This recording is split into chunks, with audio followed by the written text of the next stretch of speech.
Hit it. I got it. YouTube Live. Just remember, on our breaks, just mute your mic. Going live on Spreaker.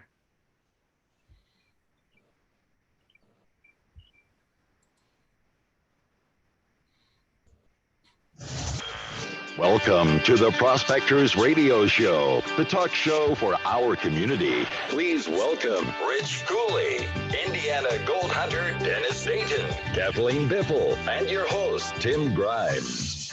All right, everybody, welcome back to another edition of Prospector Radio. I'm your host, Tim Grimes, and joining me tonight, as always, we got Rich Cooley's here, Scott Swiftwater, Toney, and Indiana Gold Hunter Dennis Dayton. Also joining us, we have a very special guest back. It's been a long time, but we have Mr. Pat Keene is in the house. What's going on, Pat?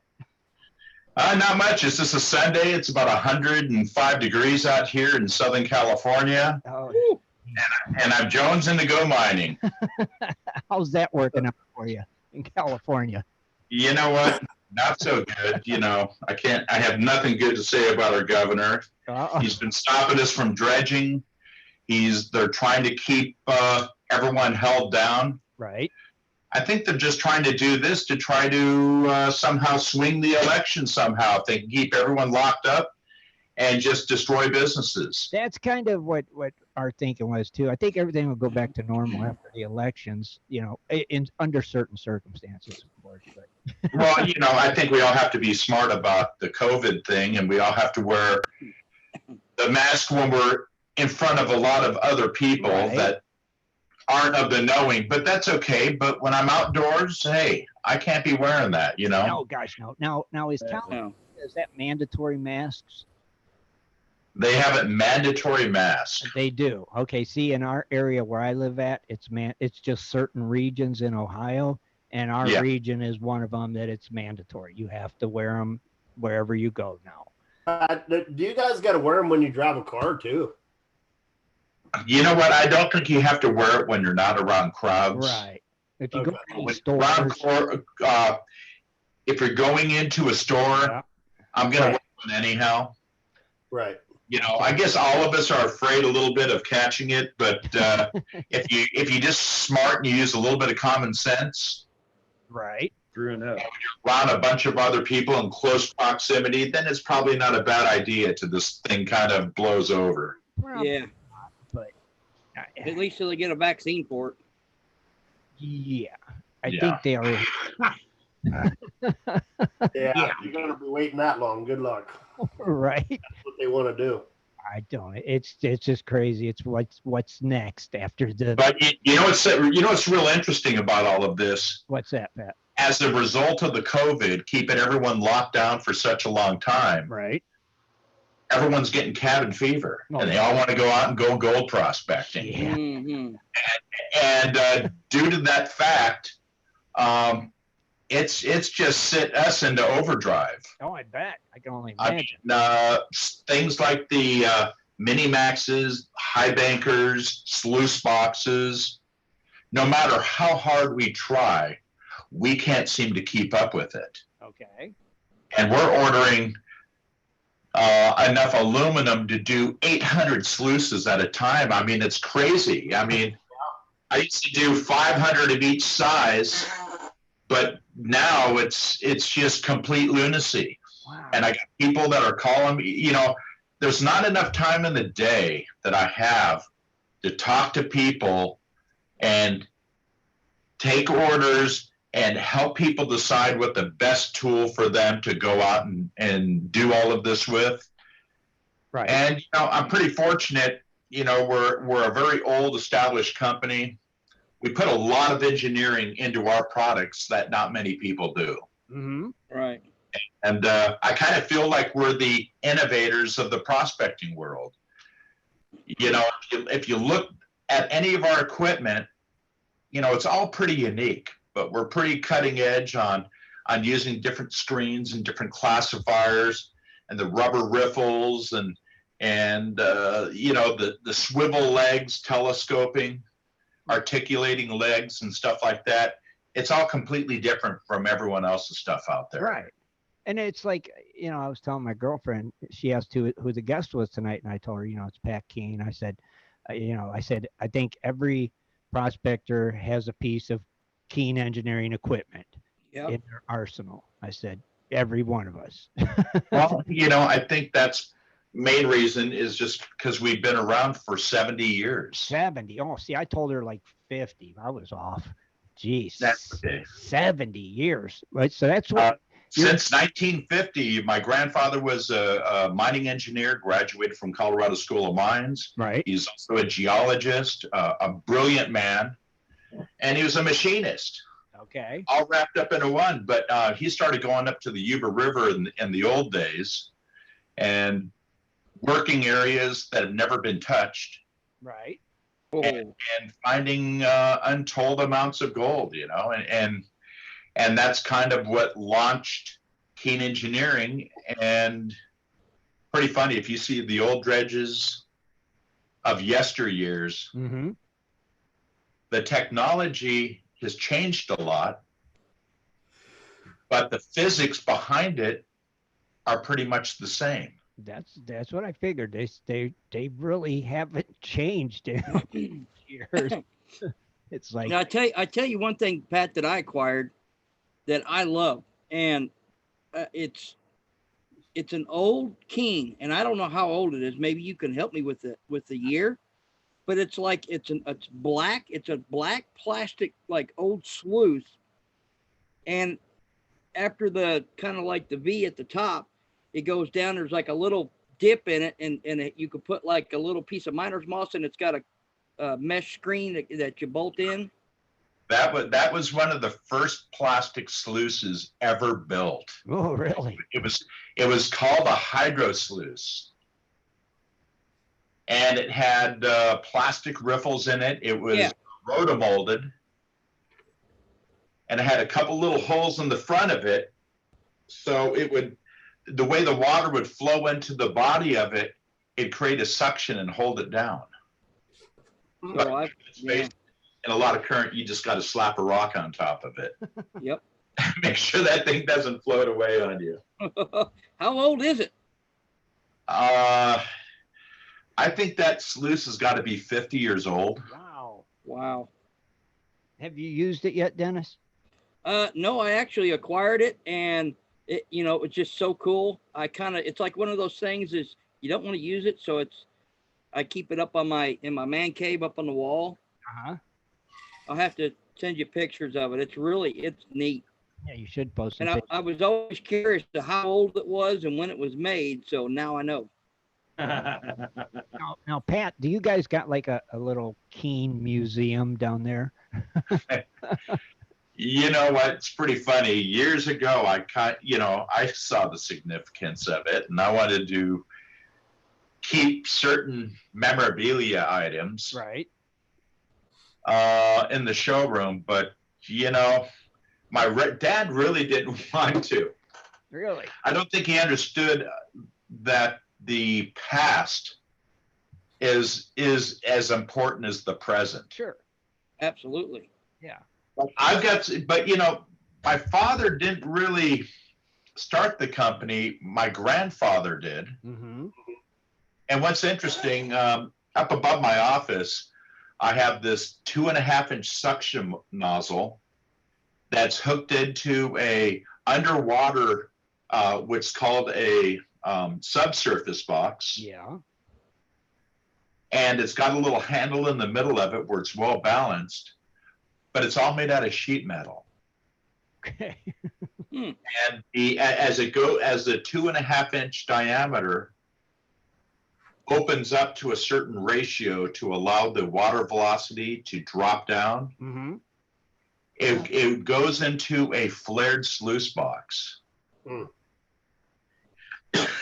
And the key to the flared sluice box, which nobody seems to understand, is that it has a graduating riffle.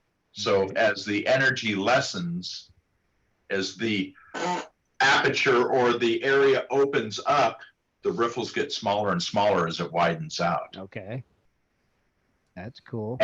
And still in today's standards, if I remade that, it would probably be a pretty hot seller. Probably would be. In fact, nowadays, as people are trying to be a little bit more covert, low profile, staying hidden. Yeah. It's not really looking for, wandering eyes, people wondering what you're doing. Mm-hmm. These days, somehow we've created a whole new generation of people that have been brainwashed by the schools into ecological sustainability. And, these are things that people have just been brainwashed for a long time. And they don't have the same sense that the older generations had as far as working hard. Right. And reaping the benefits of that hard work. You work hard so you can go out and you can play hard. Yeah, exactly. That's the way all of us was raised. Also made a bunch of people, a lot of tattletales don't know how to keep their nose out of other people's business. Yeah, really. Heard that. It's nuts anymore. It's just what this world's turned into. Yeah, it's crazy. I know I'm going to be using a lot of Keene equipment here when I'm leaving for Idaho this Friday. Right. And I've got a Keene 5-inch and a Keene 4-inch dredge in Idaho. Awesome. So Pat, have you been anywhere other than California then? Have you been doing any traveling prospecting? You know what? Not in the last couple of years. Where I hang my hat is pretty much, I go to the desert once a month. Right. We have these outings with about 25, 35 people, Mm-hmm. our local prospecting group. And these are people that I've known for a long time and ended up being some of my best friends, Mm-hmm. as you're sharing an activity that you love. Right. And, when you're around friends and you're swinging a coil or you're shoveling dirt, you look over at your buddy and, hey, you guys are doing what you love to do more than anything in the world, Right. Agreed. And then the gold is just the icing on the cake. Sure. That little bonus. The gold is the carrot at the end of the stick. And, but there's nothing like finding gold. There's no better high than finding gold. Right. There's no better excitement. No, agreed. Now it's funny because last week we was talking about a piece of equipment that you made. And I don't know when you made it. What was it, guys? The King Kong? It's the King Kong, baby. King Kong dry washer or something like that. Oh, you guys saw it or you used it? We was talking about it last week. I saw it. I've seen it 1,000 times. I'm still drooling. You know what? That was a prototype. Right. A dry washer to test that width board with a certain amount of vibration. You see, when we started really getting into the dry washers, we learned just having air blow through the bottom of a cloth board really wasn't a good way of doing it. Right. And even with the electrostatic charge, what we had to do is we had to equalize that airflow throughout the entire board. Okay. And we also learned by putting a blast gate on the back of the box that we could control the vibration and the frequency of the vibration by ramping up the fan speed by blowing off extra air, but still using that high frequency vibration to really shake that box. So by doing that, you can kind of tune it to different types of material, because we all know no material is the same. And just like anything, having an adjustable vibration or frequency of fan or adjustable air without allowing the material to stall on the board, or, I don't know if you've noticed, but everyone else's dry washers out there You know, you got one or two riffles that are calm, and then you got a riffle that's blowing shit out of it. and then it goes calm, and then you have another high pressure area. So by putting a pad in there, almost like a filter pad, Okay. and then using what we found Lexan to do is actually store the electrostatic charge. And by keeping the soft bed up above it, which is the rubber shelf liner, we actually created the perfect suspension throughout the entire board. And that's what makes our dry washer work so good. And we have 6 patents on it to boot. So whatever happened to it? It's not, you're just said that we're not going to put this into production, or it's just going to. No, we use that to test for the new 210. Oh, okay. For the bigger dry washer. That was a stepping stone. Oh, geez. Okay. That was a stepping stone to the next bigger thing, which we start getting into the commercial part of it. Okay. I was going to say, then you're getting into all the poos and operations and the plans and the renovation and all that stuff then. Well, here's the interesting about it. I can run that big dry washer on 2 5-horsepower motors. Mm-hmm. And with the new impeller design that we came out with, which is made out of metal pieces that are made and then on our water jet cut out and then welded up and put into a fan blower. The original one came out with 400 cubic feet of air per minute. Mm-hmm. With the same horsepower, with the same amount of energy, we're now generating 1,200 CFM. Wow. That's a big jump. Yeah. Me, see, I always liked it out here because you're just with that right there, you could be just on the borderline of still being under the commercial, because you could use like a little Bobcat backhoe and still be under 5 yards a day and get away with it. That's what I liked about it. Yeah, well, you know, that's one of the reasons. But, you know, my concept is putting 10 of those things on a trailer. Oh, Yeah. Have a big, huge hopper. Yeah. Where a loader would go, fill it, classify the material. Have a conveyor going up and filling it into a distribution cone, going to 6 different feed lines or 10 different feed lines going to a whole series of dry washers. Mm-hmm. Yeah. And have your tailings also carried away on another conveyor. That would be sweet. It'd be a cool trailer, I'll tell you that. You know, really what it's all about is we're there, the technology's there, we're selling a few of them, Mm-hmm. but we're not focusing enough time into really pushing it hard, Right. because we find other things that seem to satisfy our needs by doing production of the stuff that's, you know, It's in doing demand. the best. Right. Yeah. You know, I make battery powered air compressors. There's times when those things will just start flying off. Okay. Then the puffer dry washers. Each one of these products have their cycles for some reason Right. that start just taking off. I'll tell you, if I had more time and energy and marketing,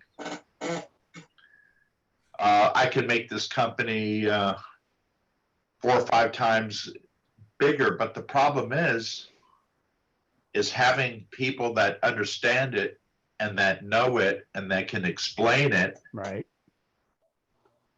and having enough crew to do it. Sure. You know, and another problem is we've kept everything made here in the U.S. Right. We don't have anything made over in China like everyone else do. We're kind of the last of the Mohicans as far as manufacturing goes. Mm-hmm. And in the United States, there's very few companies now that haven't farmed everything else off to China. Right. And I always knew it was going to come back and bite them in the ass. Usually Mhm. start. Pat, I'll be the first to say that, you know, I love sponsors, buddy. I just got to say it. if you're really busy. You want a Yeah, job, you know, Scott? though, one thing is, I actually enjoy coming into work, Mm-hmm. and I enjoy helping people. And the products that we build, we try to build them to the best of our ability. Right. Things that aren't gonna break or wear out. I'm hoping when a guy buys a piece of Keene Engineering equipment, that he's going to keep it for a lifetime or pass it on to his next generation. Right. That's really the ultimate goal, you know? That seems like it's made that way. Can't wear it out. Now, Pat, I know I'm probably getting out of some people's, well, most of our leagues, but are you still guys making that thing they call the Nessie and dredges like that? No, we actually discontinued it. You know, it was a wonderful program. We got up to the point where we were building 6, 7 machines a year. One year we made 10 of them. Mm-hmm. But when it comes to big things like that and tons of steel and stuff like that, unfortunately, you can't keep up with the Chinese. You know, when you figure you got 6,000 man hours or more going into a machine, look at the cost of the labor versus having it, the Chinese making it. Mm-hmm. Right. Yeah. Oh yeah, it'd be so much cheaper if they made it. You know, also the cost of the steel and the aluminum and the wire and everything else about it. Right. When it comes to such a massive piece of machinery, you know, it's different. In fact, some of these guys that are in the U.S., they build the equipment and say it's coming from here, and it's not. Really? You know, my gold pans, Right.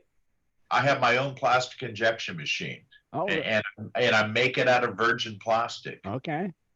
Where the rest of the world out there is using recycled plastics. Mm-hmm. And they just don't have a real good bond. And without putting the ultraviolet polymers in it, the UV hardens the plastic real quick, which makes it brittle. Right. And then it falls apart. Gotcha. You know, it kills me when I sell stuff to a buddy of mine in Germany, and he tells me that he sells these Sona pans. Never heard of And them. then it's his mainstay, which is the Chinese made garbage. Oh, okay. I mean, are the prospectors going to be feeding into buying and using Chinese equipment? Because the prospectors are more American than anyone. I don't see that happening, that them buying it. You know, even if it's cheaper, we all know it's junk. Well, you know what? There's a lot of people that are really working on a thin pocketbook that do buy that stuff. Yeah, I mean, even with that being said, usually we'd rather buy a used one from somebody than to buy. No, I'm talking things. I'm not talking about equipment. I'm talking about gold pans and classifiers in particular. Yeah, but even that, I mean, half time people just give you a good pan. Dennis has probably got 100 pans. I've got at least 30.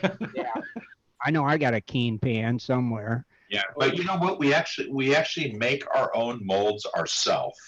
Mm-hmm. We make them in house.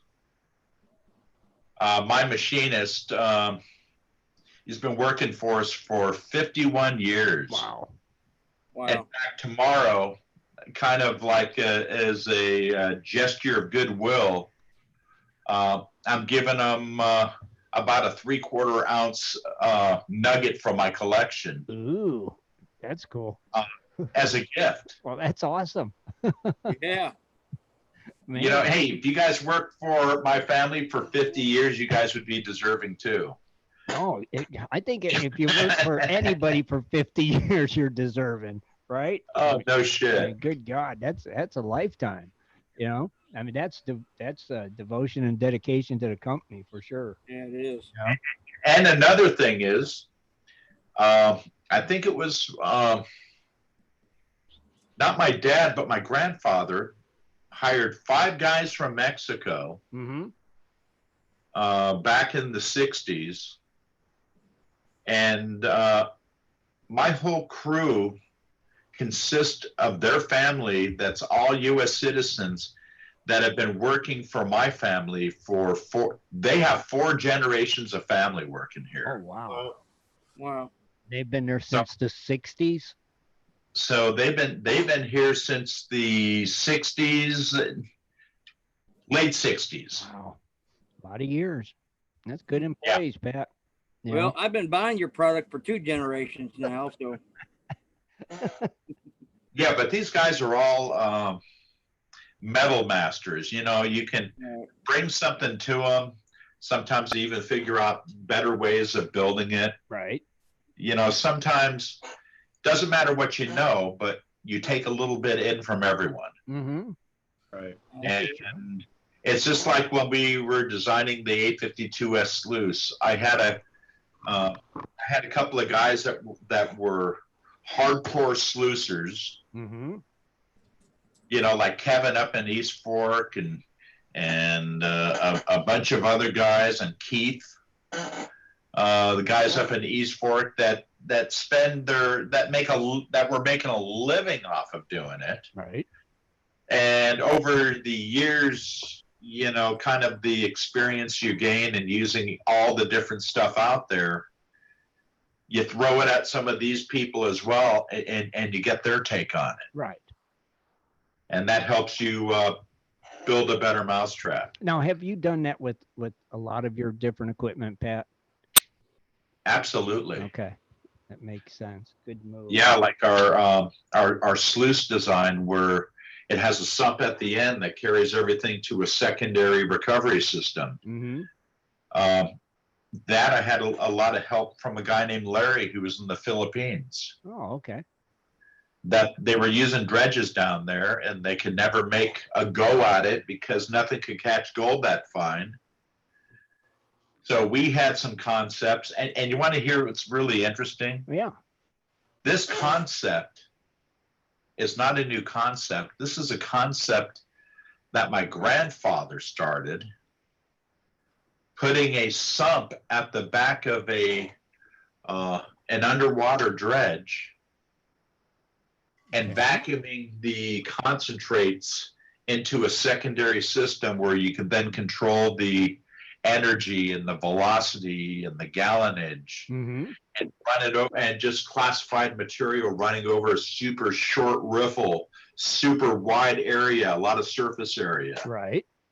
Okay. You know, this stuff all stems from stuff that has been made since the beginning of Keene Engineering, but a different twist on it. Right. Interesting. You know, that's just cool stories. That way you guys do this and have done this, and you know how you got these families there that's been there that many years. I mean, and you guys have been what's the around. biggest piece of gold you ever found, Pat? Well, when I was young, I kind of got ruined when I was probably like 13 or 14, and I found a 2.7 ounce nugget. Oh my It looked God. like a big shark's tooth. Yeah, that was Wow. yeah.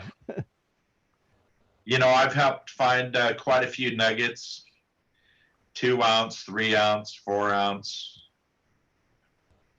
Now, was you dredging when you found them, or was you sniping, or? How'd you You know, find them? some of the big ones, some of them I found metal detecting. Okay. Me and my buddies once got hold of a spot, and every day we were pulling a nugget between 3/4 of an ounce and just Wow. around an ounce, and we were doing that on a daily basis. Wow. That's a spot right there. Yeah, Yeah. and we never really had to worry about it too much because we had to hike such a long distance in. Mm-hmm. Well You worth know, it. I'm 57 now, and the problem is this canyon's kind of like a hot box. Right. And it's something that you can only do in the wintertime. You can't do it in the summertime. Gotcha. Do you still go to this place today?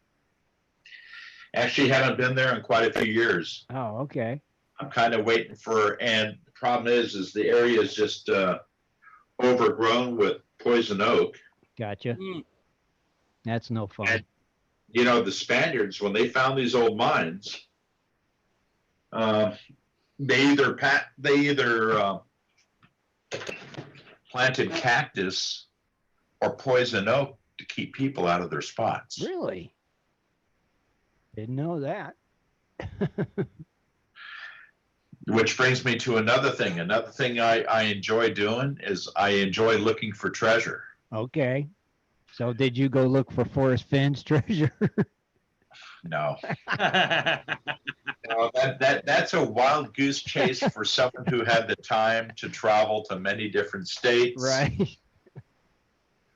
So what, You know, that They found it, Pat. They found it. that's a treasure hunt, but it's a different type of treasure hunt. right. It's more of an intellectual treasure hunt of trying to find the different clues. Right. But in reality, you know, you hear the stories and you try to put together things. I guess it's all the same in a sense. Mm-hmm. But, you know, what's interesting is we have science on our side. Okay. A lot of people don't realize, but treasure, as it sits on the ground, everything starts to break down. Everything starts to oxidize. Everything starts to decay. Mm-hmm. And during that decaying process, it creates this gas. All right. And this gas creates kind of, and as the ground, the earth, as it contracts and expands, pushes this gas out, sometimes in the middle of the night, and it's only for a couple of seconds, and you'll see people see this ghost coming out of the ground Really? because it's very slow moving gas, and it's basically treasure that's buried underneath. Really? And just like a spectrometer, the oxidation zone of that metal has a particular color, Mm-hmm. and it comes up through the ground, and it's phosphorescent, catching any available light. Really? And if it's white, gold, or orange, it's gold. If it's blue, it's silver. If it's green, it's copper. If it's bones or wood, it's kind of brown colored. Wow. I never heard of this. And stuff that's buried underground for over 100 years Mm-hmm. has a capability of producing this gas. I'll be darned. But then again, there's the curse. What curse? The curse, Dun, dun, dun. like when the people dug up these treasures, they would dig up this ground and with all this oxidized dirt, and sometimes if there was open space or water in there, Mm-hmm. it'd create a bacteria. Oh, wow. Okay. They call this bacteria histoplasmosis, plasticiosis, or meiosis even. Mm-hmm.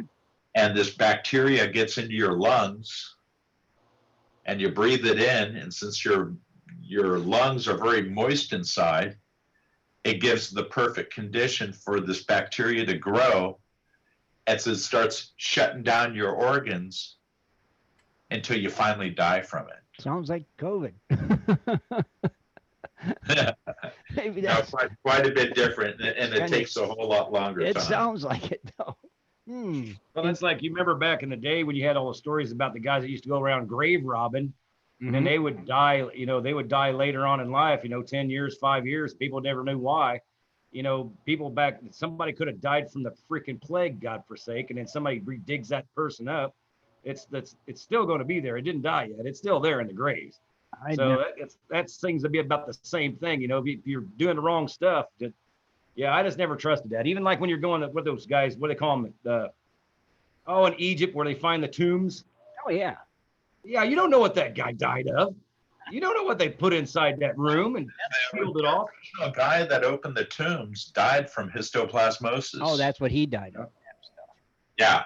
It wasn't King Tut's curse or. But imagine the people that have died from hantavirus, Imagine what man has endured in the quest for gold. Yeah. Yeah. Interesting. What? So Pat, here's one. How do you feel about Oak Island treasure? I think that there was probably something there originally. They went through a lot of work and a lot of hassle to dig these deep tunnels. Right. But then again, how many times have tunnels and stuff have been dug to throw people off? Right. So And you know what? How many tunnels dug and not found anything? Miner has dug many dead holes in his years. See, there's a treasure for you if you're in the treasure hunt, and it's like, I think they already found it. Many moons. Oh, we still got people come out here to Arizona and they'll go, there's a hole over there. There's got to be gold. They wouldn't dig there for a reason. I went, no, if they were testing, there's the hole. Now, where are you guys all located from? I thought you were all from pretty much back east. No, just I'm from Ohio. Dennis is Indiana, of course. Rich is in Pennsylvania. Scott's in Arizona, and Kathleen and Shad, they're not here tonight. They're from Ohio too. So. And you guys ever get together and go on some of these trips? Oh yeah, we try. Oh yeah, not for a while though. Yeah, it's been over a year since the last one. We got. I got together with Kathleen and Dennis and Shad. This year we went to the Flash Bash. Oh, Yeah, Marvin and them. nice people too. yeah, they're in Alaska right now. So. Must be. Yeah, must be. And then Dennis goes to Idaho next week. Yeah. And me, I'm not much of an outing guy, but I can get along and go out. But Yeah, I just ordered a deal from Pat for a 2-diver since we're going to be dredging. What'd you order? He got a sweet deal on his. Well, Pat can tell you about it What on is- the site. what Like did- a 2-diver thing you got, Pat, isn't it? You mean just a little tiny motor on belt driving a compressor for 2 divers? Yeah, you get. The KAC, the red compressor, the one that we build? Yeah, Oh, okay. Yeah. With the 2.5 horsepower motor, right? is that what it is? 2.5 Well, horse? like driving it off your dredge pump. No, it was. Well, it's that kit I bought from you. It's a 2-diver kit where you get 2 lines. Oh, metal, is it got the metal hook and stuff with it? The 2-diver. the fittings on it. Yeah.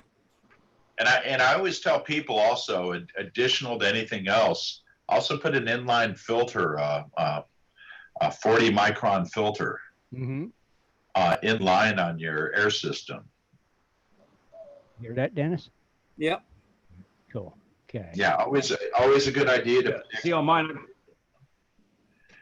I mean, how many guys On mine, I got the filter on top of 3 foot. in the corner for the year Mm-hmm.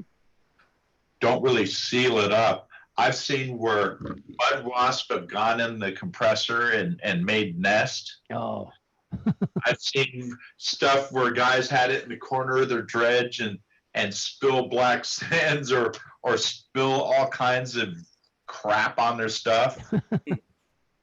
I try to on the plastic lines with the regulators, I try to tie them up at least in a garbage bag. Oh. All right.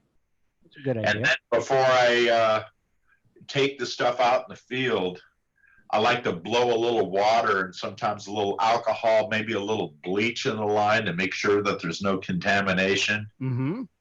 and just flush everything out. Oh, see. Wash off your air compressor, any of the contaminants or stuff like that could possibly make it to the intake. Or even worse, people leave the intakes off of the air compressor and get a taste of and get dizzy because they don't have a fresh air snorkel Right. above their motor. Right. Right. Yeah, that's a necessity. Yeah. Absolutely.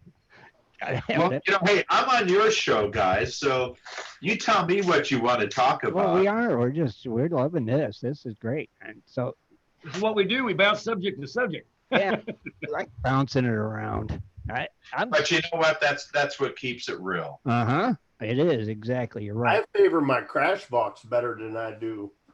I see the other people have the other kind, and I like my crash box. I have one of the old 4-inch styles, the one-piece pontoons on both sides. It's a little bit hard to drag around, but I love it. I mean, I like the crash box instead of the. Answer that. Oh, that's you, Pat. I thought it was I'm officially on vacation today. It's Sunday afternoon. Hold on, Rich. Hold on. Oh, I know what to do. There we are. There you go. All right, Rich, go ahead. What did you say in his phone? No, I was just telling him that I like it. I love my crash box. I'd rather have the crash box than the other one. On your dredge. You know what? There's two different schools of thinking. One of the one good thing about the crash box is it changes direction of flow of the water, so it loses velocity and energy. Okay. And the flare concept, Mm-hmm. the materials, and you want to keep your flare as steep in the water as possible. So as it pushes up to the sluice box, it's doing the same thing, changing direction of flow to lessen the velocity. But with the flare, the one thing about it is a lot of the material will start actually settling out in the flare before it reaches the box. And then as it reaches the top and dives back down, it's diving on a piece of woven mesh. Right. Woven mesh does a real good job of allowing the material to dive through it.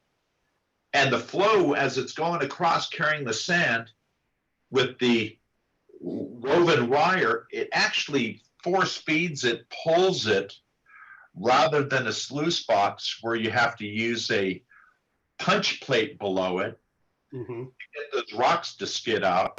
If you were to put woven mesh under a header box, it would stop the rocks dead in its path and it would build up until your dredge eventually sank. Let me ask you a question. There's two different schools of thought, but you want to hear something interesting. I've had the people that cast our rotomold our plastic box, and they lost a lot of our old molds. And just recently, we actually found the 4-inch header box again. That's cool. You're going to start making them again?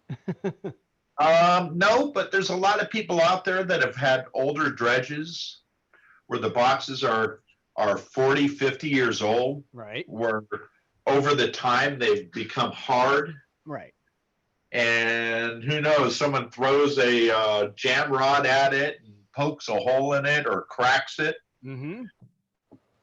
If the plastic was within 20, 30 years, the plastic will outlast any aluminum, any kind of metal, because it's resilient. Right. And it's also lightweight. Yeah. Compared to having definitely a steel box. But even an aluminum box, it won't take the impacts. It will start to blow out. Gotcha. Now, Rich has a question for you, Pat. Yeah, I have the older 4-inch. Like I said, there are one-piece pontoons on both sides, and it has 2 riffle sets inside. The one riffle set, of course, flips up, rotates back, and the front riffle set absolutely flips up also. Now, on the front riffle set, it looks like, unless somebody did this modification, that's why I want to ask you, it has like expanded metal on top, but it's not it's the flat expanded metal is what I'm trying to say. Is that from you guys, or did somebody add that? And any of the riffles that are in the box, they should all be leaning forward, leaning towards the discharge. And that's what you call a Hungarian riffle. Right. If any of the riffles are kicked back, What I'm saying is there's expanded metal that was added to the front riffle set in this box. now is it on top or below it? On top. Top of the riffles.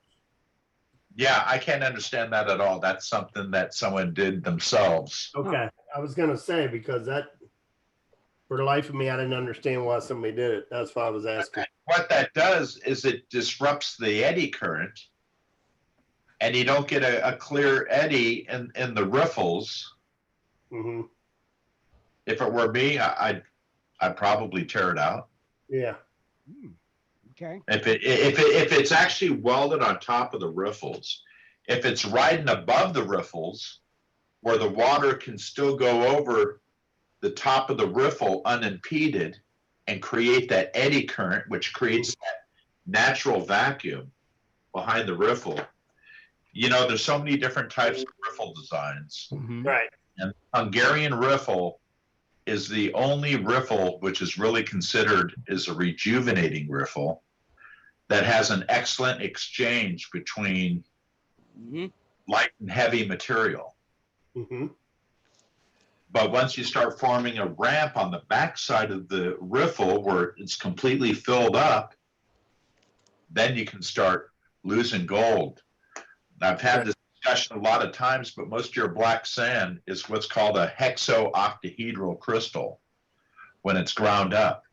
And when water's going through the box and the black sand is actually dancing and agitating, the black sand will kind of lock up. It will kind of lock together like a puzzle. And gold, even though the gold is 4 to 5 times heavier, the gold, since it's slightly, the edges of it are knocked off, even off just transporting only feet from the load, that gold will stay on top of that black sand and maybe run out the end of the box if you don't have any riffles or traps. And it's the same thing with a lot of the traps.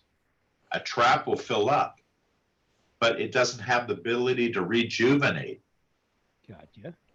But a Hungarian riffle actually is constantly rejuvenating and constantly exchanging. No other riffle design really does. But you know what? Everyone has their own take on the riffles. Right. And every material is a little bit differently.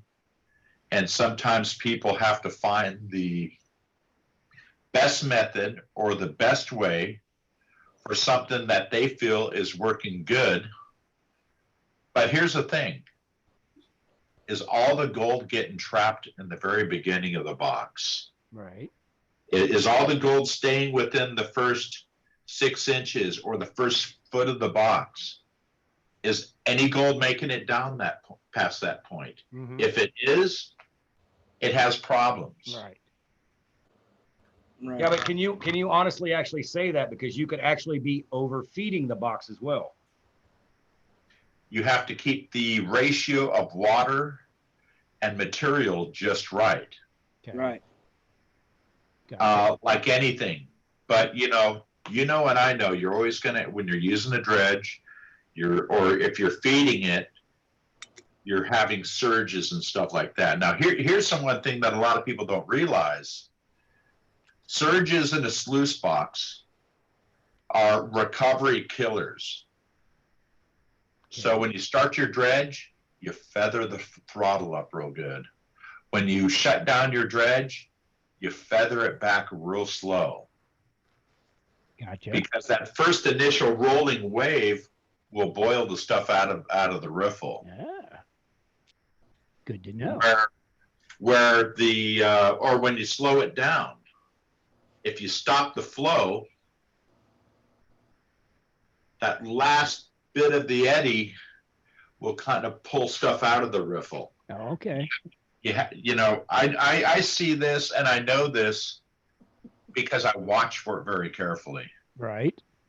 And I've learned over the years to feather it in and feather it out. Okay, that's a good advice. Now, Pat, I got a question for you. I haven't been able to do a lot of research. I mean, I see some of your equipment that's for sale at like A&B Mining here in Arizona and stuff like that. I've got, like right now, I got a picture put up on the video thing that we have, and that's when I first showed up to Arizona. But that sluice box in my hand now is a Keene, and I can't remember the number. It's 28 years old as of this year. And it was one of the very first pieces of equipment that I got from Keene Engineering. But my question is my flare up the top, you know, it had the open mouth flare, but the tops of the metal on the sides were winged out to get better water flow to come through the box. Now, are you still doing that design, or did you just quit? No, hell yeah, we still make that. Okay, because, well, I mean, I see a lot of Keene sluice boxes today, and they still don't have that flare. And I'm like, why don't people get that flare on there? Well, what it was an easy way of building a flare in a straight box without having an extra bolt-on flare that goes super wide. Okay.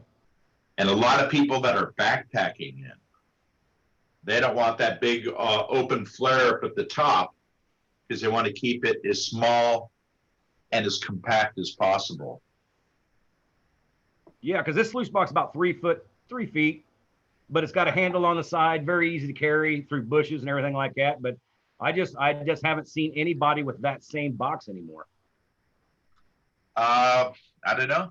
We've been doing that way since the very beginning, and I still sell a ton. You know what? It serves its purpose. It's kind of a halfway flare without having another bolt-on extension with the full-blown flare to it. Right. The reason why I like them that good is because it seems like it kind of, with those two wings on the top, it actually helps hold the flare under the water. Like when you take the rock off to get it out or you're putting it in, that flare, actually the water pressure kind of keeps the flare down in the water and keeps it set to where you want to put the rock on top of it and get it set, rather than just get pushed away. It actually does create a little bit of a downward force. Yeah, like I said, I liked it. I thought it was a great design. I just haven't for oh my gosh, for a long time, I just haven't seen that particular box. And I didn't know if you guys stopped selling them or. Nope. I still sell them. I sell a lot of them, and I'll probably be building those from here till eternity. Yeah, that was, like I said, that was the first box I bought when I was 19.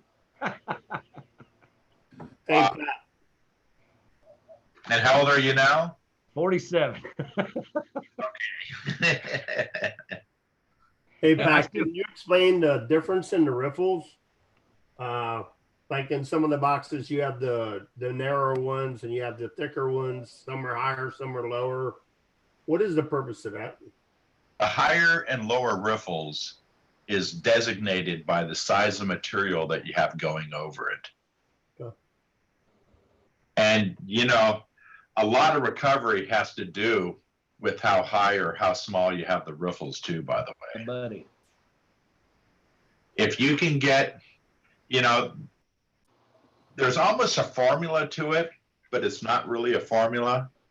Do they belong in the front or the back? I mean, that's, I guess, is my question. What is that? In what order do they need to be in? Shorter ones in the back, longer ones in the front, vice versa, or what?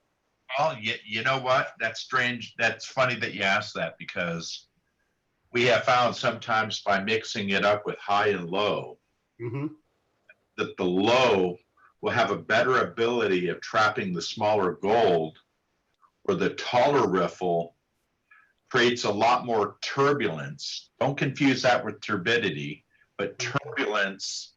You know, you got two different types of flows. You got a turbulent flow and you have a laminar flow.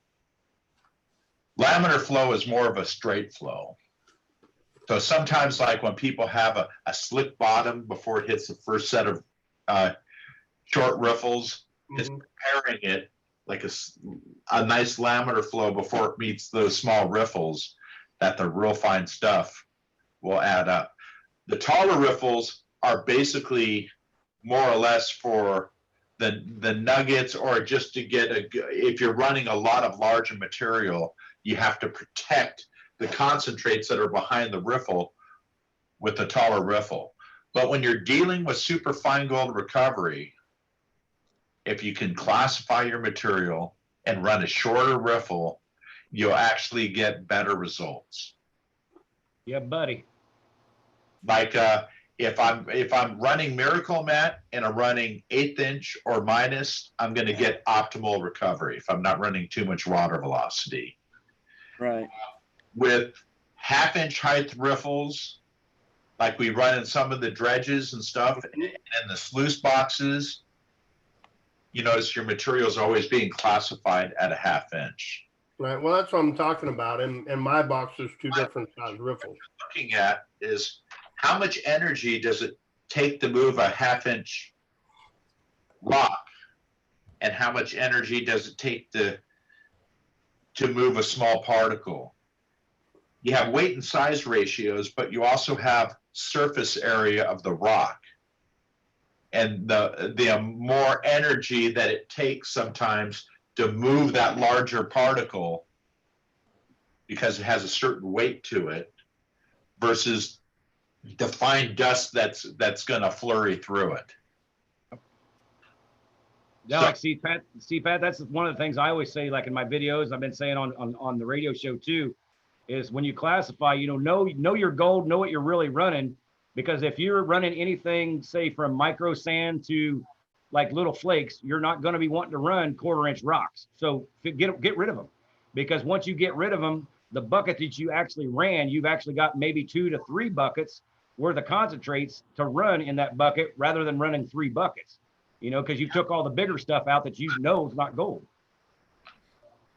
The amount of energy and the amount of time that it takes to classify that material is sometimes a pain in the ass. I can be on the Yuba classifying buckets down, and after about 20 buckets of classifying it down, I'm starting to feel my back twinge. Mm-hmm.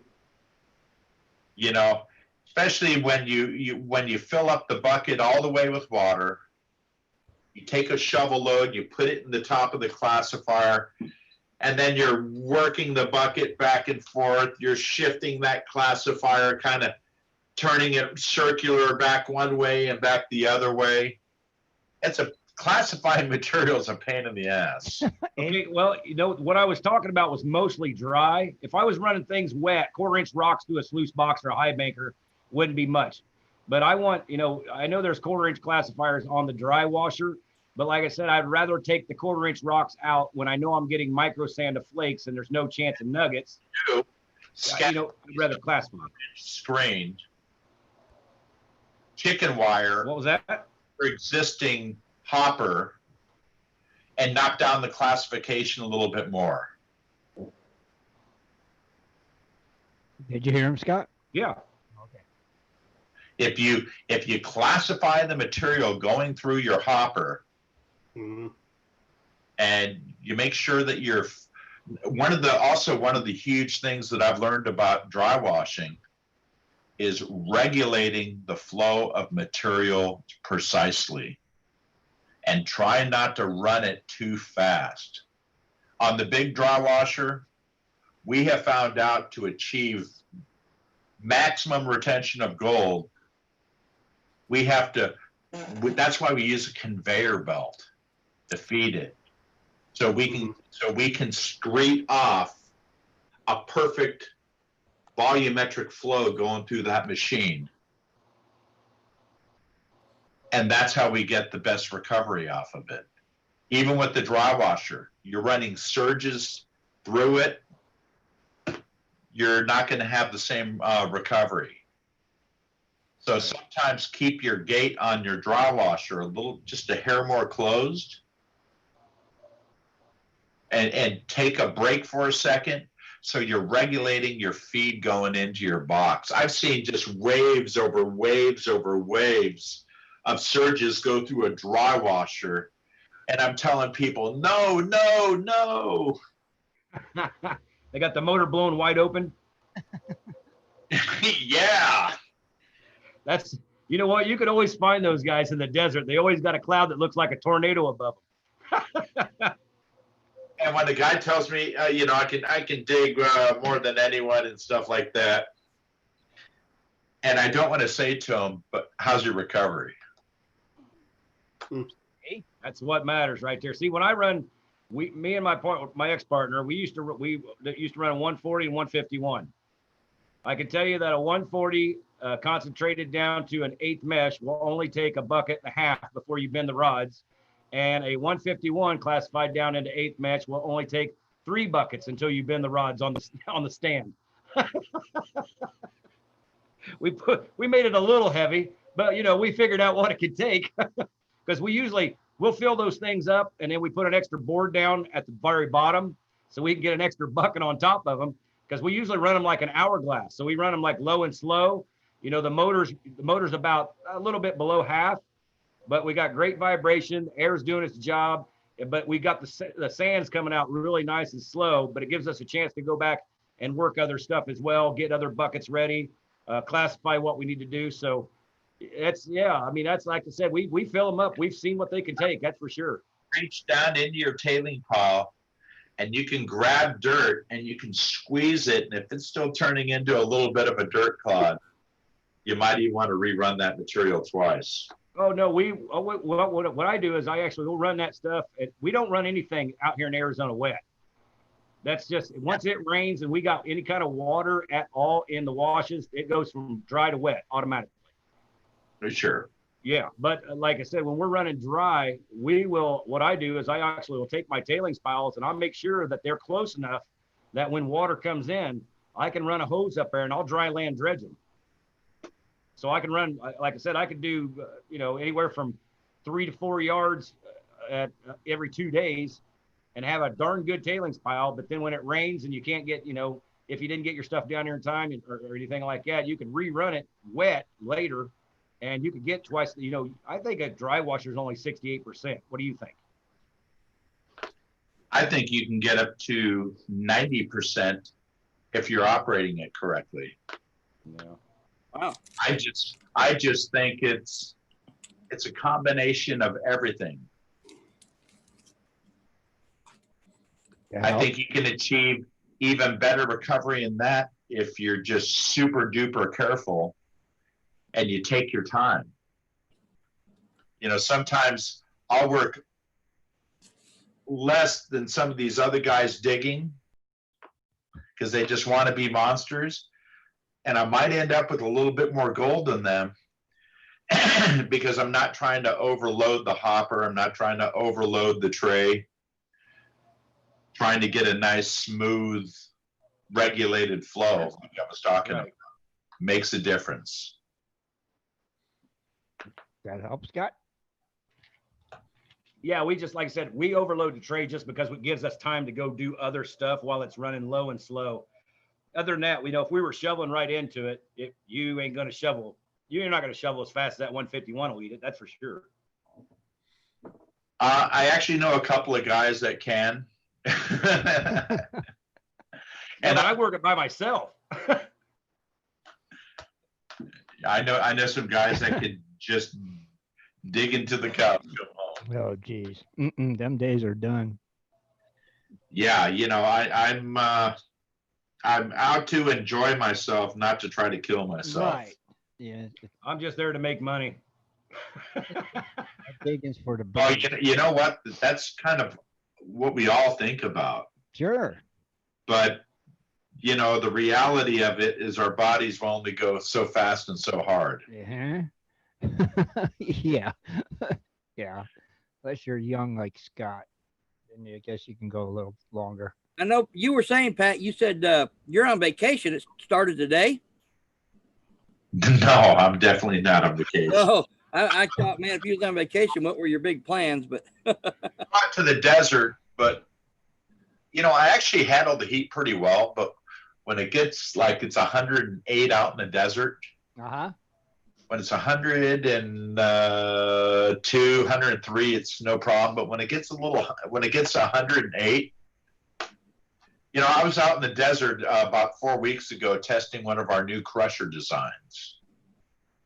Okay. This big, huge double roller machine. If you guys look on our Facebook, you'll see a picture of it. We had conveyors going all different directions. We had the rock crusher conveyor shooting off to a little trommel. Mm-hmm. But I knew that trommel was just spilling the gold off left and right. It was Now I've noticed. I just supplied the crusher. But when you're crushing rock, you almost really need to run it. You need to just classify it and run it all through a shaker table. Yeah, that's my next investment I got to get, because I picked up a hard rock mine in Idaho, and there's going to be a lot of rocks that we need to crush, sample. What do you recommend? What, as far as a crusher? Uh-huh. Yeah, I mean, something small. Yeah, not something big commercial. Just, you know, because I get out to my claim. I have what's called an RC1. RC1. It's on top of a 5-gallon bucket. Okay. And we devised this little tiny cart on wheels. It takes 1 inch of minus, but you fill a bucket full of 1 inch of minus. You're spilling it through the crusher at a pretty good regulated rate. Right. The material, you run it through 3 times and you get it down to fine powder. Okay. Oh, okay. I mean, real fine powder. What's one of those cost roughly, Pat? I think it's like $1,150. Okay. It went up. It's not something that's going to break the bank. Mm-hmm. It's kind of what you take out in the field. But I'll tell you one thing, without buying the little cart with the little wheels on it to tilt it up, slide the bucket in and out, Mm-hmm. it can be a real pain in the ass. Gotcha. Right. I think the little cart cost around, I don't know, 175, 200. I'm not sure. Mm-hmm. Okay. At my desk, I could probably look it up. You know, I would have probably done this from my internet in my man cave out in the garage, Yeah, where I why get all didn't my tools, all my books, Oh, yeah. my big screen TV, and a big refrigerator. That would have made sense. That's a good man cave. The reason that I didn't do it in there, because it's still like 105 degrees outside.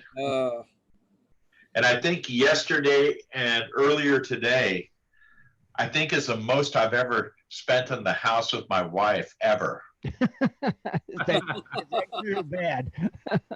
Oh, that's really good. You know, I got a fantastic wife, but Awesome. you know, I can only handle so much of it.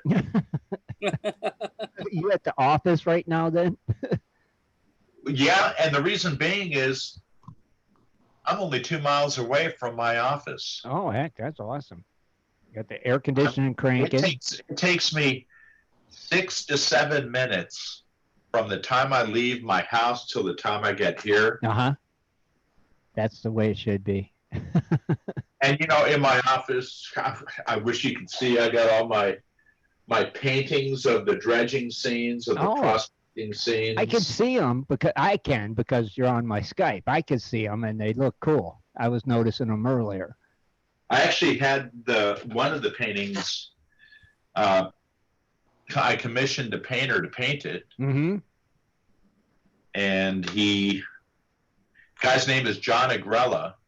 Okay. And he's done a lot of paintings, but the original of the painting is in my house, and it's like 5 feet by 3 feet. It's huge. And it's a picture of me and 2 of my buddies diving in the Finney Hole, and with the fish all around us, with pry bars moving rocks underwater. That would be a cool picture. Yeah, it's the same picture. It's made off the same photo that's on my Facebook. Awesome. Take a picture of it, Tim, so we can see it. Yeah, snapshot, Tim Grimes. Come on. Yeah, I don't know how to snapshot. What the heck? Maybe next time Pat's on, he'll have Zoom and we'll be able to get him in here with us. We're sorry, we tried. You know, the problem is I brought my iPad down here. Right. It's got a different password than my other computer. Mm-hmm. And I started signing in from one, and then I tried to sign it in from the other using the same password, and it locked me out. Of course. That's that Apple security right there. Uh-oh. Uh-oh. Somebody else wants to talk to you. Tell them, call you later. Now, You know, I take phone calls sometimes at 2, 3 o'clock in the morning. what? Wow. I got people that are calling me They better from be out of country. East Africa Okay, or Dubai or different parts of the world. Uh-huh. So unfortunately, I have to answer some of these phone calls. Sure. What are these like big mining operations that But I'll tell you, nothing's worse is when they call you up at 3. You got the dog pinned you down. You got the wife sleeping, and you know you're half dead still. yeah, And these people call up and they're all cheery and they want to talk for a minute. sure. Yeah. But certain times of the night, I don't do well. Like 2 or 3 in the morning would definitely. But I always try to be courteous to these people. Sure. You know. Sure. Yeah, you still send a lot of equipment to those kind of places, Pat? I still send thousands of dry washers to the Sahara Desert. Wow. We sell a lot of large dredges to all of the lower African countries. Right. That's cool. Papua New Guinea, a lot of sales in Australia, Really? South America, pretty much anywhere where you have gold, where you have valuable mineral resources. Right. We sell equipment. You know, I'm even working on some stuff for trying to do separation of other minerals that have lesser specific gravities. Okay. And I was gonna. the key is to everything as far as the recovery is classification. Right.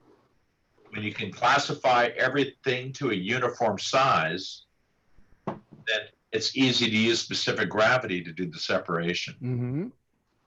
But when you have different size particles and stuff like that, when you're dealing with diamonds, or if you're dealing with other things that are, you know, like your quartz and silicates anywhere from 1.7 to 2.5, your diamonds are up around 3.5, your irons and your ferromagnesian sands are up in your 4s and 5s, and then you get into your harder, more denser stuff, denser molecular structures, things like different metals, copper, gold, Mm-hmm.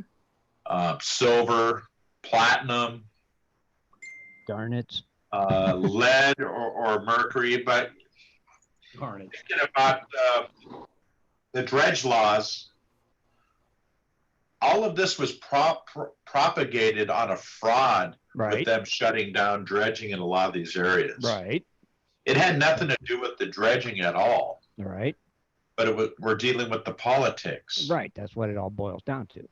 You see, I personally think that they're probably using some of our lands, the leftists, as collateral on foreign loans, trying to keep us from mining our areas, Mm-hmm. to save these deposits, save these mineral interests for different countries in our future. Sure. Here, here. And, you know, the 1872 mining laws isn't a right that they can take away. Mm-hmm. These are our inalienable rights Right. that were given to us for them never to be taken. Right. So if you really want to think about it, you realize that a long time ago, when you had a mining claim, and it's still that way, we just have to get out, we have to prove this without a corrupt system. You were allowed to use any mineral resource, any resource under claim. Game, you could use you could log the wood on your claim. Mm-hmm. You could shoot and hunt the animals on your claim. Okay. You could use the water on your claim. Right.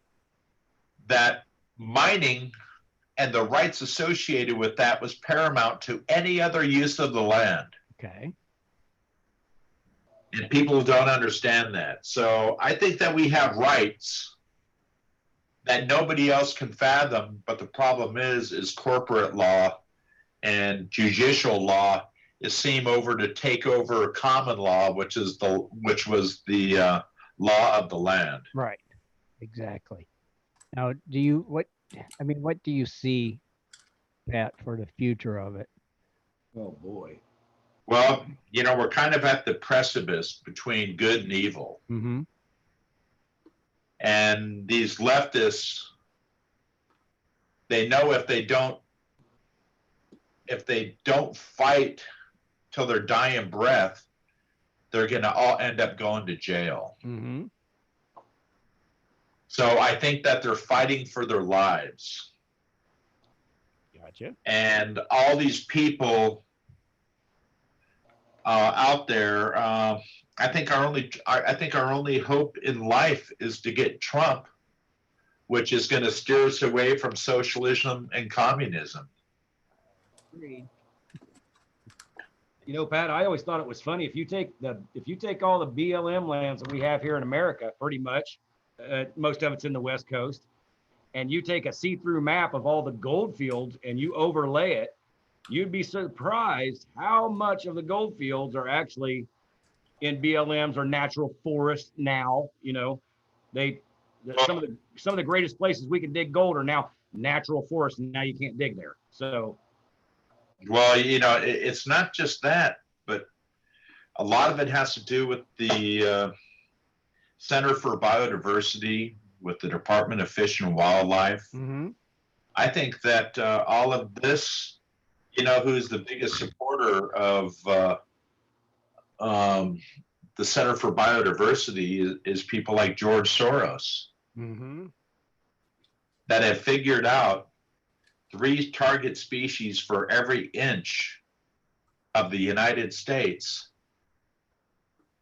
and can pull that card at any time for different species to control the usage, to regulate those lands, to stop any new construction.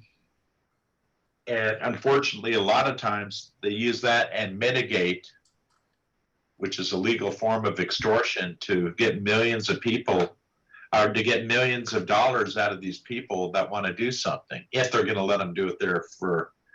So I think we need to rewrite the Endangered Species Act. Yeah. All these different species, the whole idea behind it is you get these species in there and you bring up the populations so you can delist it. The problem is nothing's getting delisted. Very few areas are getting reopened. And these leftists just keep on coming at us and shutting us down one way or another.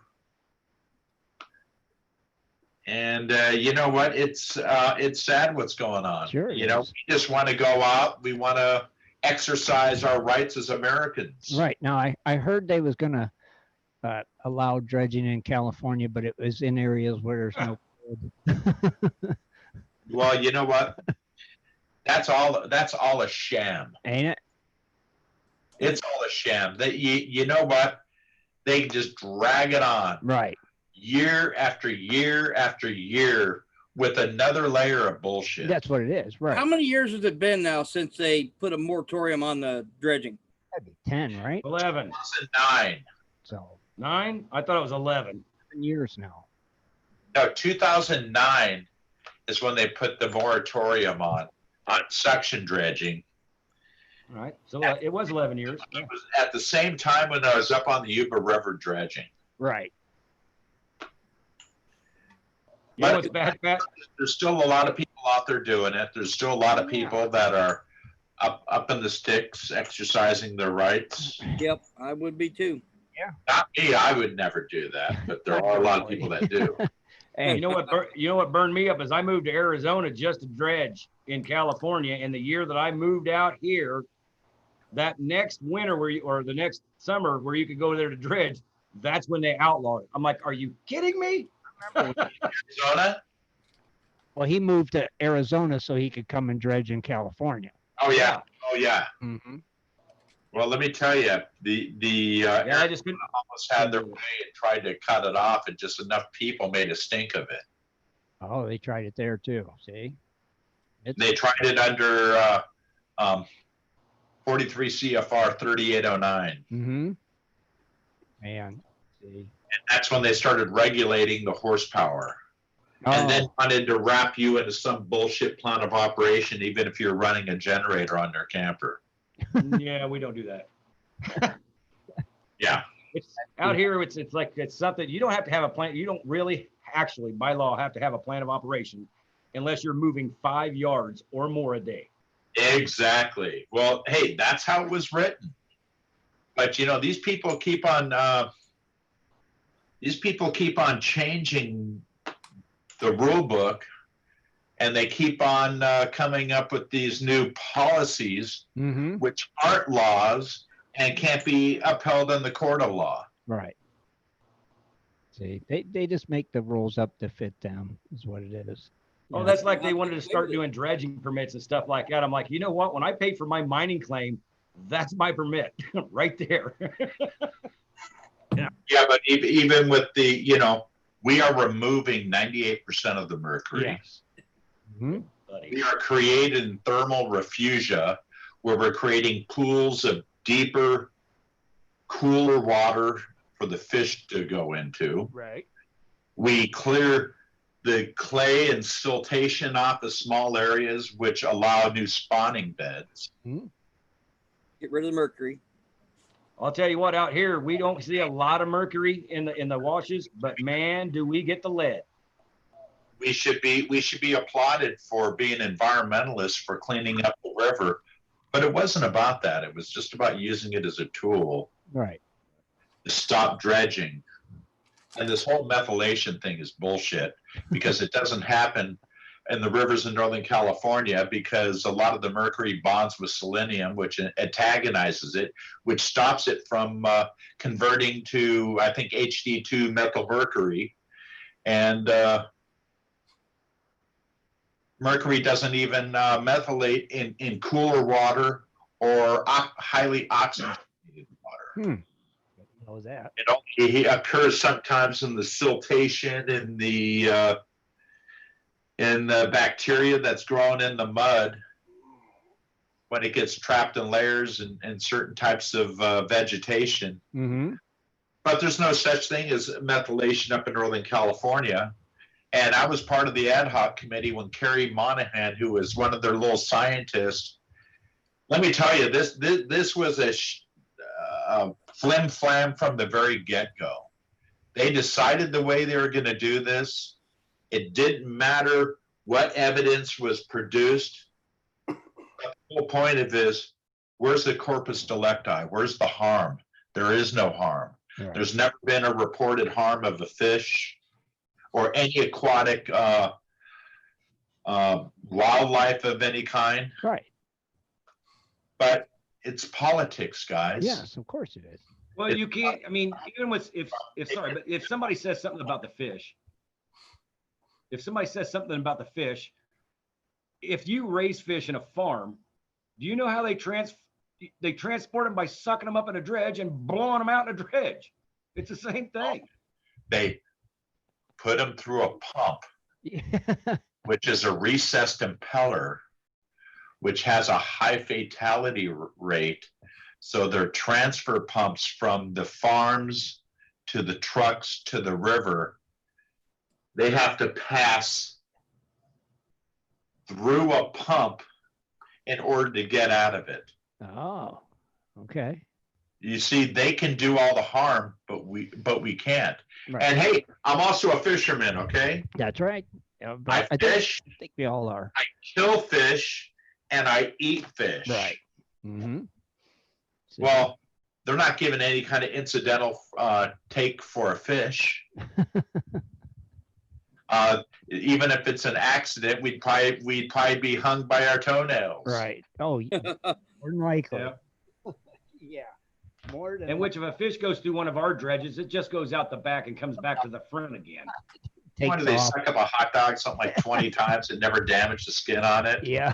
And a fish that swam and came up to my nozzle. I sucked him up numerous times. He kept on coming back, feeding right, getting an e-ticket ride, Yeah. splash through the sluice box, come right back up to the nozzle, and You've actually had one go through?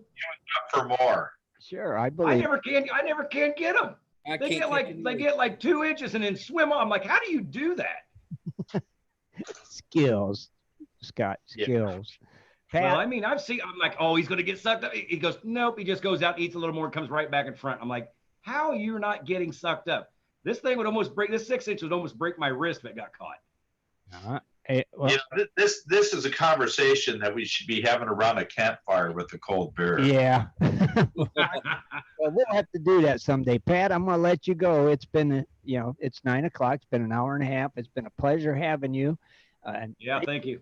maybe we can get that Zoom installed and have you I back. thought this thing went on till like 8 or 9 o'clock our time. An out hour here. and a half, usually an hour and a half, 7:30 to 9 is usually what Yeah. we do on Sundays. Yeah. That's our, We started a little late too. though. yeah, true. I don't know what time it was when we started, but yeah, we'll get you back and pick up where we left off. Maybe we can get this Zoom going for you and Yeah. get you in here with us. That'd be, Definitely. that way you can see what we're doing to Scott. Why? We'll not wait 3 or 4 or 5 years to get you back on either. Bring the poor guy. Yeah, just a little. We try to make him laugh while he's trying to be serious and asking you questions. Well, I've got to talk to him a couple times on the phone, but I've never got to meet him in person yet. I figured I'd see him someday at one of these gold shows. But We we'll almost- see. We'll see. It was that close to seeing him tonight, Scott. So maybe next time. But Pat, it's been a pleasure, buddy. As always, it's been a long time, and it was really a pleasure having you back again. Well, good. I hope your listeners hopefully got something out of it, a couple laughs, if anything I'm else. sure they did. And let's not make it another 3 or 4 years to get you back on either. Longer than that. Hey, you know what? Anytime. Yeah, Anytime. it's been probably about 8 years. It's been a good while, yeah. Yeah, we was on 1,000 mics, I think, the last time we had. Gosh. Yeah, it's been a long, long time. So Yeah, no more 8 years. yeah, we'll get you back here. We need a yearly time or two to keep. And also, if you ever have any news, Pat, that you want to share with us, you're welcome to stop by anytime. Absolutely. Hey, where do I stop by? You got the number. Just call. We'll connect you right to the show live. So easy peasy. Okay. All right. Hey, anytime you guys want me back, I'm happy to help you. Awesome, Pat. We appreciate it, buddy. You take care. Good luck with Yeah, everything. thanks. And thanks again. All right. brother. Well, Take care. what do they say? Work smarter, not harder. There you go. Right. That's it. Thanks, Pat. Thanks, Pat. Take care, buddy. All right. Good luck. All right. Bye, bud. All right, guys. Good Thank you. Bye. Bye. Awesome. Now let's take a quick commercial break real quick, guys. A commercial? Yeah, it's Sunday. And You're then right. we come back and do gold prices and birthdays. And we'll be We're going right. to take a commercial for the greatest organization in gold mining? All right.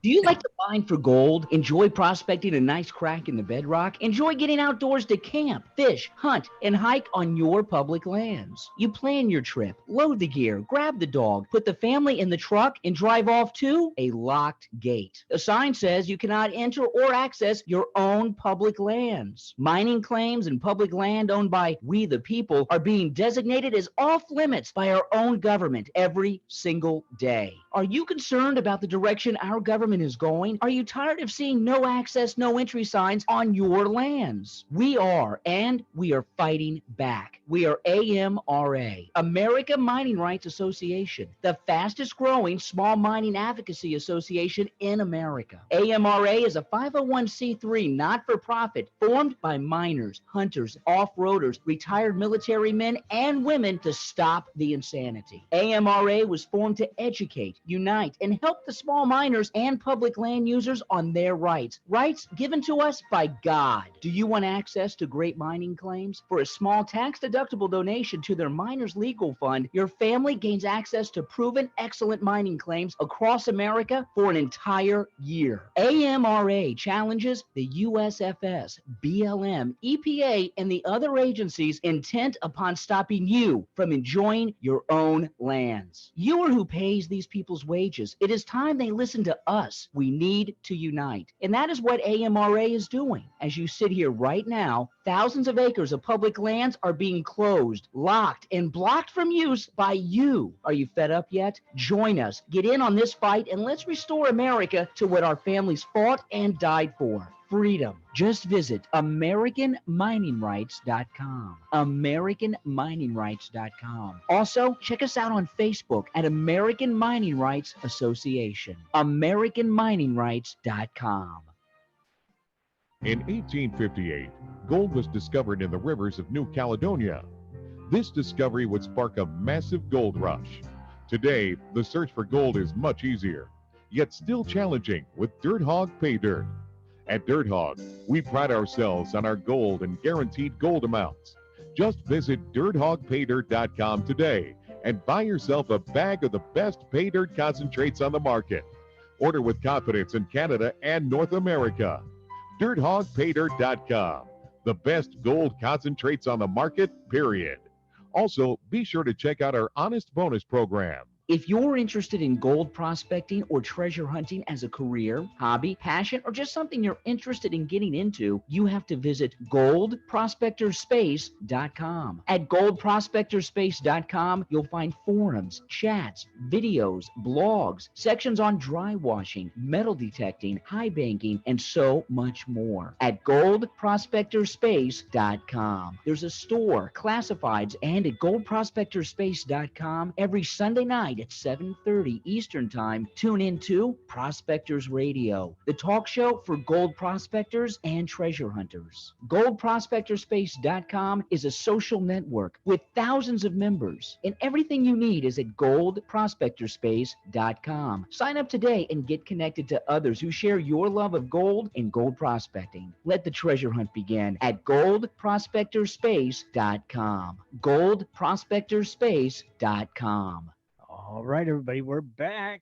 And now let's turn it over to Rich. Want to do some birthdays real quick? Sure. Go for it, brother. All righty. Today is July 12th, 2020. We have some birthdays. They are the following: Brad Young, Dawn Frazier, Jackie Powell, John F. Walker, Kelly, Lewis Brown, Marvin Terry, Paul Roseman, Quentin Kent, Robert Van, Ron Reichbust, Stephen Conroy, Vicky B. Deal. And tomorrow we have Bill Honey, Brian D. Crawford, Dan McCloskey, Dracer, Dustin R., Dwayne Estep, and Greg Trapp. Happy birthday to you. Where was you? You wasn't here to sing. I was here. I just forgot to put it back on video. I didn't think you was here. Your camera was off. Do Vicky. Do what? Do Vicky deal. Well, I got to go back now because. Okay. Go ahead. And Scott, get your gold prices ready. I got them, baby. I got them. All right. Vicky. Vicky deal. Okay, Vicky B. Deal. Come on. It says send a gift. I don't want to send a gift. To you every time, Rich. You got it upside down, Tim.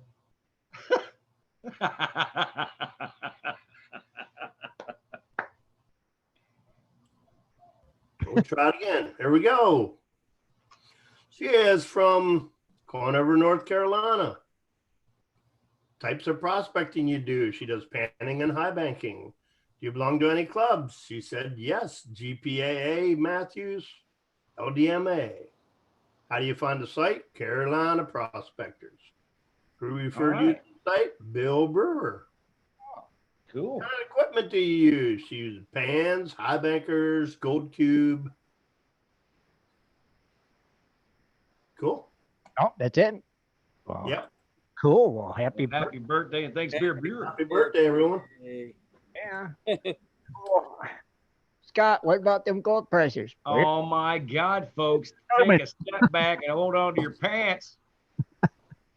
You're not going to believe it.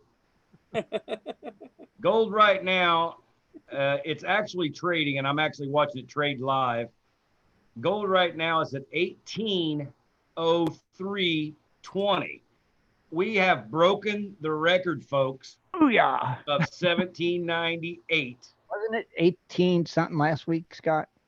I don't think so. Okay. 1803 right now? 1803, and this is, like I said, China and Australia is bidding right now. It was 1800 straight across the board, but since the markets has opened up probably about 16 minutes ago, we're at 1803, and it's bouncing between 1802 and 1803. So it's looking pretty. I don't think they're going to push it down too much tonight to where tomorrow we're going to cap it back up, but it's going to be around that 1800 mark. Man, I'll tell you what, that looks good, folks. That looks good. Oh my gosh, I love it. 1800, guys. We made it to 1800. That is just some of the best news I think I've had all week.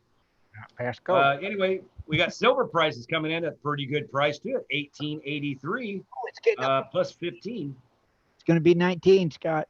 Oh, you know what? It's pretty close. If gold's going up, I think that silver's probably going to tack up, not too much behind it, but it's going to stay with it. It's going to run comparison.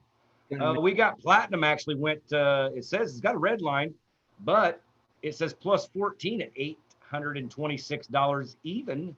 Uh-huh. So that has went up 1.72%. Palladium price is at $1,921. Gold and palladium is getting real close to each other, folks. It's getting really close. And as far as rhodium prices, I don't have the rhodium. I don't have him tonight. He's not in the chat room. So I was going to say, for some reason, hang on a second. Let's see if I can't just whip these babies out of nowhere. What are you whipping out of nowhere? Well, you know, we can do that sometime. Anyway, I'm looking at rhodium prices right now. Per ounce, we're looking at, that can't be right. 87.50. No, it says 1,982. Michael said it's 87.50. Michael's the one that always gives it to us. Well, 69.63 is what it says for grams, but per ounce it says 1982.3 or 0.43 USD. We tried to tell you before, you're reading the wrong crap. Hang on, man. Let me just see what it says. Okay, now I got the real spot price as of today, $2,175. Yeah, wrong. All right, just give me. Hey, Looking, there's Scott. certain things I got to look through to get to those prices. All right, keep looking. And while you're looking, I'll be sure to mention, don't forget Tuesday night hangouts with Ed, Jess, Dano, and the treasure digging vixens. Again? They're gonna kill you. Say that again. What are they? Digging vixens. No. Treasure vixens. Treasure vixens. There you go. Yeah, You don't better write that down, Tim. You've said it wrong for 3 weeks now. think it. No, he Oh, you've actually been saying it got wrong right longer last than time. that. I got it right that one week. Which I don't remember you ever getting it right. Yeah, he did get it right. Oh, don't forget Tuesday night at 8 o'clock Eastern Standard Time. You could go and hang out with Ed, Jess, Dano, and the Treasure Vixens over there on your YouTube channel in their Tuesday night hangouts. Be sure and check them out 8 o'clock Eastern Standard Time. And don't tell the Treasure Vixens I keep screwing up their name. And everybody keep an eye out for freaking our videos. I know I'm coming up with some. I know Shad and Kathleen will be, and I know Dennis Dayton from Idaho is going to have some. He better. Yeah. Keep an eye out for them. And don't forget to also keep an eye out for the GPS member raffle that's going on right now. Another member donated a little product to the raffle. Lee Anderson donated a thing of it's the iPan for gold I think it's the mother load thing. It's got like how much gold in it, Rich? Over Motherload? 4 grams. How many? Over 4 grams. 4 grams of gold in it. Yeah. So that's another prize that's been added to the It's like 300 some bucks. I think they said it was worth just about. package of pay dirt. Yeah. So Yeah. a sweet Buddy. prize donated by Lee Anderson, added to the GPS. Yeah, thanks again, Lee. Thanks everybody for their donations. Yes. Yeah. Let's go ahead and get them tickets bought. All you got to do is go on the site there and hit that donate button. And Tim will get back with you with your numbers on your tickets, and let's get them sold so we can. Do you have to be a member to going and donate? help support? Well, it's only on the GPS, but you know, Oh, Yeah, well, you to have get on to- you have GPS to is go on free, though. GPS. you just join GPS, and then you can buy It's it. free to join. Just join the site. Right on the site. Have Yeah. the donate button. Just hit donate and Easy peasy. And we're gonna keep doing the tickets until July 31st, and then we'll have the drawing August 2nd. then when they donate, will it have their email address there then, Tim? Yeah, it does. And then I send them an email with the last 3 digits of their ticket numbers. So Mhm. I got all their tickets in a bucket, and then I got the other half in a bag. And then I save all the things from PayPal, so I know who bought what. I have it all, so all good. So and so yeah, come on, take your chance, and who knows, there may be more stuff still added. So Hey, guess what, Tim? What? It went clear down to a beautiful 107 now. Ooh. Oh, real quick. What do you got, Dan? I can't see. He's During got the the show. Snapple. Is that a Snapple fun fact? It's got too much glossiness in it. What's it say? Read it for us. Says, this is real fact number 276. Grizzly bears run as fast as the average horse. Oh, yeah. Yeah. Hey, if you guys, just because of that fact, it was one of the best videos way back in the day when YouTube started going. One of the best videos, man. I showed it to a lot of people. This was before I was even on Facebook. But bringing that up, that they can run as fast as a horse. There's a video on YouTube that there is a bear that's chasing an elk, and the elk's they're like, an elk's running like around the trees. This bear is just mowing these little trees over. And I mean, I'm talking like 3-inch trees. And he's running. He is, man, I'm like, dude, you wouldn't get away from that guy. He was hungry. That elk didn't make it. He made it halfway down that hill, and that bear went pow. He was done.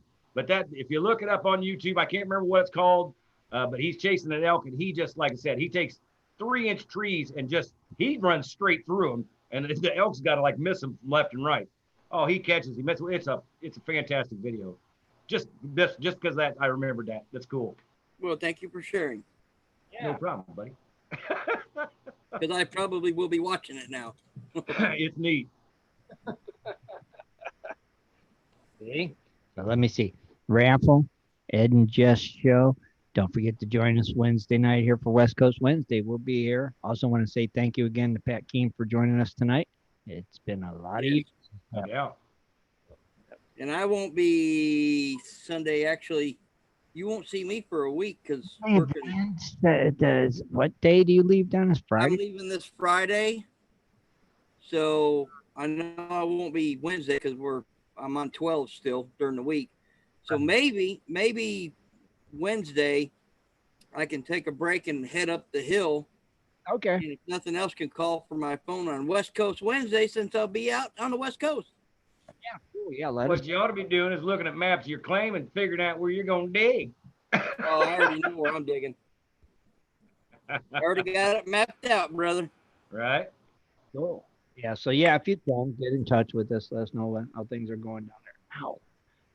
And then I'm not sure when Shad and Kathleen will be back. They might be back Sunday. I don't know. I think they have another week yet, don't they? Maybe. Yeah, I think they're going 10 days or 2 weeks or something. Yeah. That'll be cool, won't it? Something like that. Well, they'll be back eventually. But like I said, thanks again, everybody, for tuning in. We hope you enjoyed the show. Thanks again, Pat. Thank you guys for tuning in and listening. Until Wednesday. Good night, gold diggers. No, Get out there and start living life before life in there start living. Arrivederci. Nah. Be sure to tune in next Sunday at 7:30 for another great show. For updates and more info, please go to www.prospectorsradio.com. I can't believe you waited so long to bring Manny out, Scott. I couldn't hear you. What? Man, he rocks. Yeah. Hey,